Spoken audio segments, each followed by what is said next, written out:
ஆஹா, அறிவியல். மெழுகுவர்த்தி நடனம்.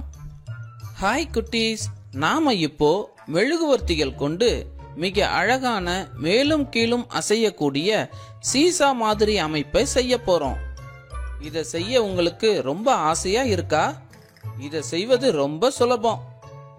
இதற்கு தேவையான பொருட்கள்: ஒரு நீண்ட மெழுகுவர்த்தி, ஒரு நீண்ட ஊசி, பேப்பர் டீ கப்கள் மற்றும் 2 நீளமான ஊக்குகள். முதல்ல நாம மெழுகுவர்த்தியின் அடிப்பகுதிய கத்தி கொண்டு சீவி அந்த பக்கத்தையும் எரியிற மாதிரி கூர்மையா ஆக்கிக்கணும். அப்புறம் மெழுகுவர்த்தியின் மைய பகுதியில நீண்ட ஊசியினை செருகிக்கணும். இதுதான் மைய புள்ளியா செயல்படும். இப்போ 2 டீ கப்புகள்ல தனித்தனியே 2 நீளமான ஊக்குகளை டேப் கொண்டு இத போல ஊக்கின் வளையம் மேல இருக்கிற மாதிரி ஒட்டிக்கணும். நாம இப்போ மெழுகுவர்த்திய சமநிலையில் அமையும் வகையில 2 டீ கப்புகளையும் சரியான இடைவெளியில வச்சு ஊக்கின் முனைகளில் வளையத்தின் உள்ளே ஊசியினை செருகிக்கணும். தீப்பெட்டி கொண்டு மெழுகுவர்த்தியின் இருபுறமும் எரிய செய்யணும். சில நிமிடங்கள்ல மெழுகு உருக தொடங்கிவிடும். அதனால அந்த முனையில எடை குறைஞ்சு அந்த பகுதியானது மேல் நோக்கி எழும்பும்.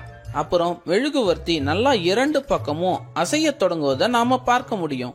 இத பாக்கிறதுக்கு நாம விளையாடும் சீசா விளையாட்ட போல இருக்குதானே?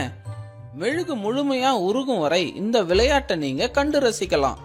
ஆனா ஒண்ணு, இத கவனத்துடன் செய்து விளையாடுங்க குழந்தைகளே. இதற்கு என்ன காரணம்னு பாத்தீங்கன்னா, மெழுகுவர்த்தி எரியும் போது ஒரு வேதிவினை ஏற்படுகிறது. இது மெழுகுவர்த்தியில் இருக்கும் மெழுகினை வாயு மற்றும் திரவமாக மாற்றிவிடுகிறது. வாயு காற்றில் கரைந்து விடுகிறது, திரவம் கீழே சொட்டுகிறது. இதனால் எடை இழக்கும் அந்த பகுதி குறுகியதாகிறது. இதனால் முதலில் எரிய வைத்த பகுதி மேல் நோக்கி நகர்கிறது.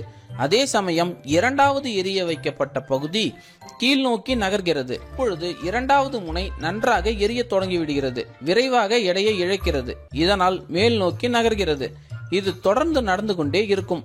சீசா இயக்கத்தின் முக்கிய அம்சம் என்னவென்றால், 2 மெழுகுவர்த்திகளும் ஒரே நேரத்தில் ஒரே அளவு மெழுகு எரிவதில்லை. இதற்காகத்தான் மெழுகுவர்த்திகளை ஒன்றன் பின் ஒன்றாக எரிய வைக்கிறார்கள். 2 மெழுகுவர்த்திகளும் ஒரே நேரத்தில் எரிய ஆரம்பித்து ஒரே நேரத்தில் அதே அளவு மெழுகுகளை இழந்தால் மெழுகுவர்த்தி சீசா சமநிலையில் இருக்கும்.